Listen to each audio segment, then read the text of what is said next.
नमस्कार, मी सौ निर्मला आपशिंगेकर.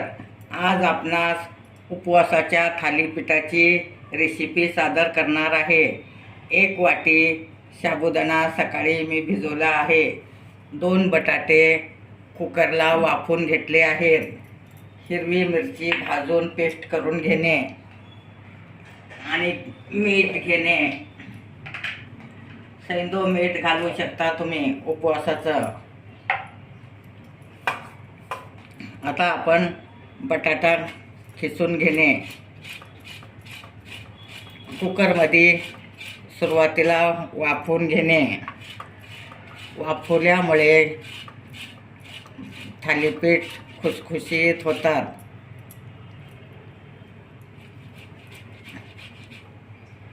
अशा टाईपमध्ये तुम्ही खिसून घेऊ शकता.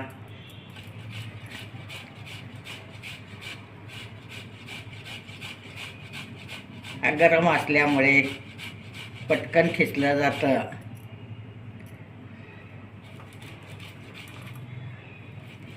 एका वाटीला बारके 2 बटाटे घालणे. मोठा असलं तर एकच बटाटा घालणे. अगदी तळण करण्यापेक्षा थालीपीठ करून खाऊ शकता तुम्ही उपवासाला.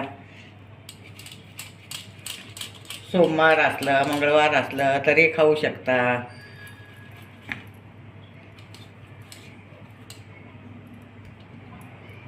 तर अशा प्रकारे खिसून झालं आहे.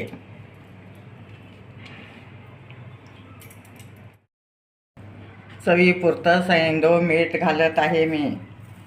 हे मीठ उपवासाचं आहे. आणि हिरवी मिरची थोडीच घालणे. तुम्हाला तिखट जास्त पाहिजे असलं जास्त घालू शकता. ह्यात अर्धी वाटी शेंगदाण्याचं कूट पण घालणे.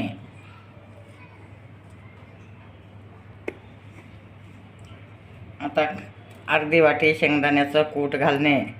शेंगदाण्याच्या कुटामुळे त्याला खूप छान चव येते. खुसखुशीत पण होतात. अगदी खायला एकदम कुरकुरीत लागतात.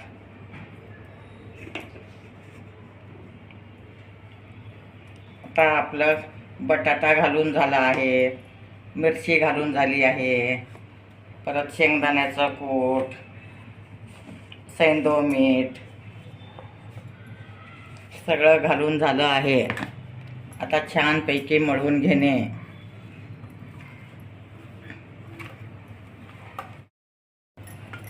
आता आपला रुमाल पाण्यात छान भिजवून घेतलं आहे. पाण्यात भिजवल्यामुळे त्याला चिटकणार नाही. आता तवा तापत ठेवला आहे.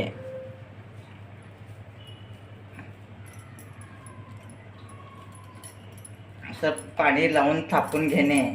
पाणी लावल्यामुळे छान पातळ थापलं जातं.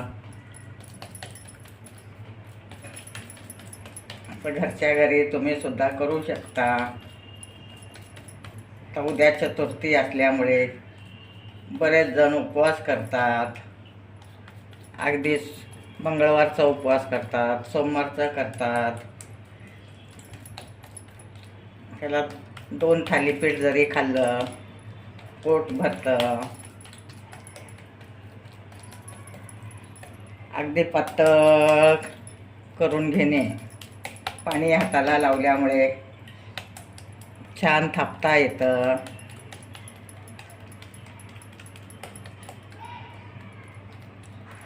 झटपट होणारी रेसिपी आहे.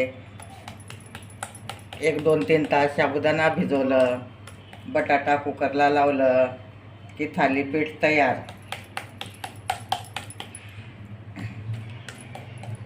अगदी तेल पण कमी लागतं. तुम्ही ते तूप पण लावू शकता, तेलात करू शकता. उपवास असल्यामुळे शेंगदाण्याच्या तेलात करणे किंवा तुपात जरी केलं तरी चालेल. असंच छिद्र पाडून घेणे. त्यात तेल सोडू शकता. तव्याला तेल किंवा तूप लावणे.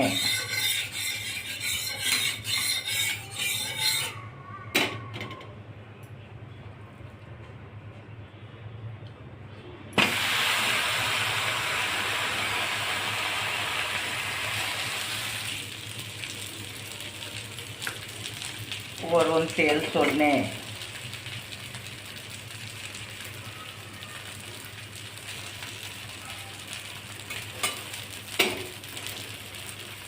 आणि वर झाकून ठेवणे.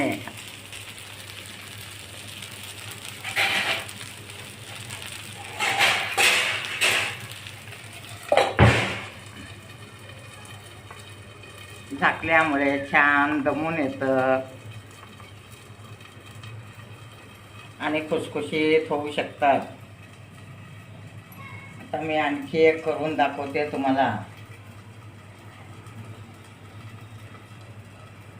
रुमालाला पाणी लावून घेणे.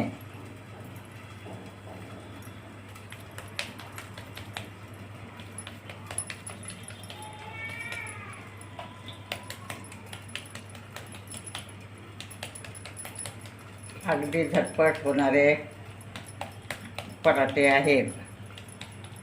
थालीपीठ म्हणू शकता तुम्ही, पराठा म्हणू शकता.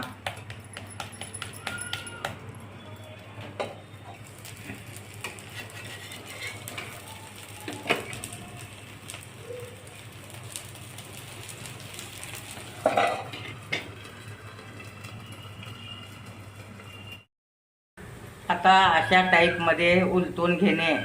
आता दुसरी बाजू पण छान शेकली आहे, तुम्ही पाहू शकता. अगदी व्यवस्थित उलटून घेतलं आहे. पूर्ण झाल्याशिवाय उलटायचं नाही.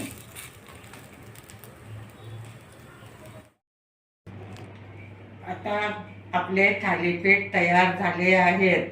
बटाटा, साबुदाणा, शेंगदाण्याचा कूट, सैंधव मीठ, हिरवी मिरची हे सगळे मिक्स करून थालीपीठ तयार झालं आहे. माझे व्हिडिओ लाईक, शेअर, सबस्क्राईब करा. शेंगदाण्याच्या चटणीबरोबर, खोबऱ्याच्या चटणीबरोबर खाऊ शकता, दह्यासोबत खाऊ शकता.